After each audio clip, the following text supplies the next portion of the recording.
Okay, guys, another update on my daughter.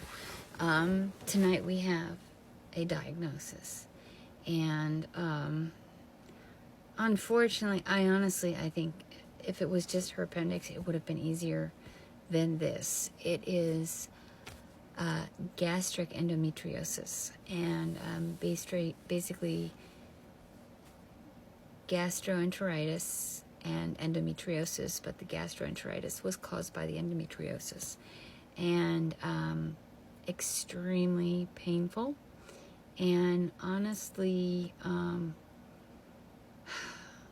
really super frustrating. Endometriosis does not have a cure.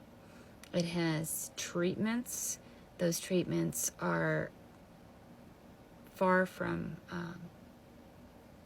perfect, far from even close to perfect. Treatments include hormone suppressants, birth control pills or birth control of some sort, and management of the pain and what comes with it. So things can exacerbate the endometriosis, stress, being sick.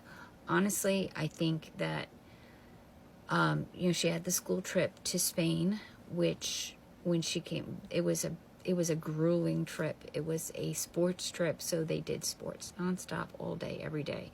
And when she came back, she immediately had the flu. So, which then her body was just so overstressed that this is the reaction that she was catapulted into. She's still in the hospital. She's still on pain medication. She's still on anti-inflammatories. She will probably be there for a couple more days at least. They have referred her, in Denmark, they have an endometriosis clinic. I don't know of any endometriosis clinics in the United States. Usually we've known that she has endometriosis, but it didn't occur that was what was going on. Anyway, when you have it in the United States, you go and see your gynecologist, and your gynecologist treats it. Denmark, they have an actual clinic. It can take months to get into. They are referring her to see that clinic. And quite frankly, even if we can't get in by the time school is done, I'm willing to fly back over there and go to that clinic if they'll even see her at that point, because I think it would be worth it.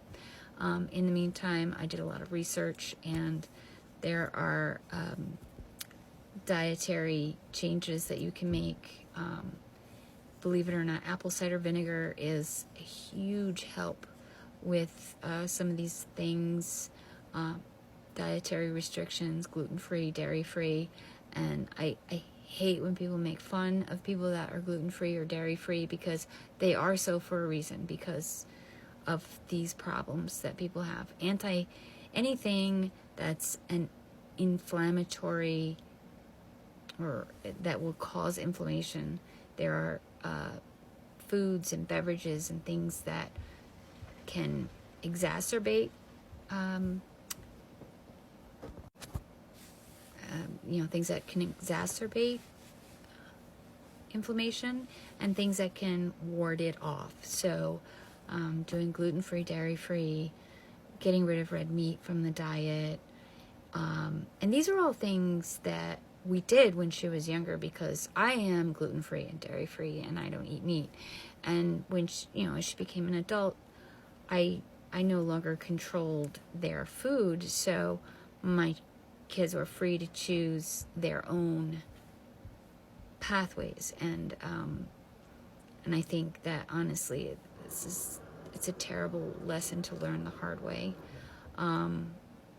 So anyway, at this point, I am not planning on trying to go over there, because I think that she's in good hands. She's not in a dangerous situation. And, of course, if she had to have surgery, or if there was a much more life-threatening thing going on, I would figure it out. But as of now, it is it's something that is going to take time and will have to be managed. I've already done some research on the food and supplements and where they can find these things in Aarhus, which is near them.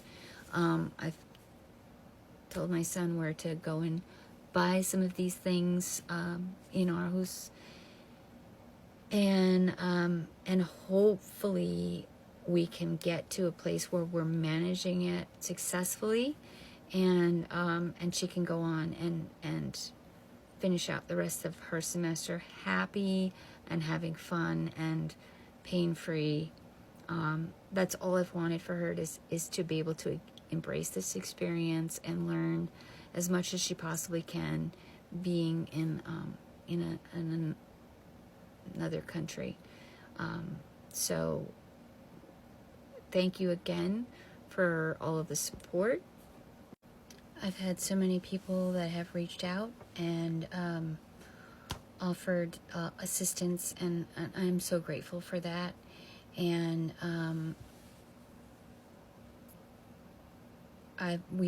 there have been a few people that have called McKenzie, reached out to her personally.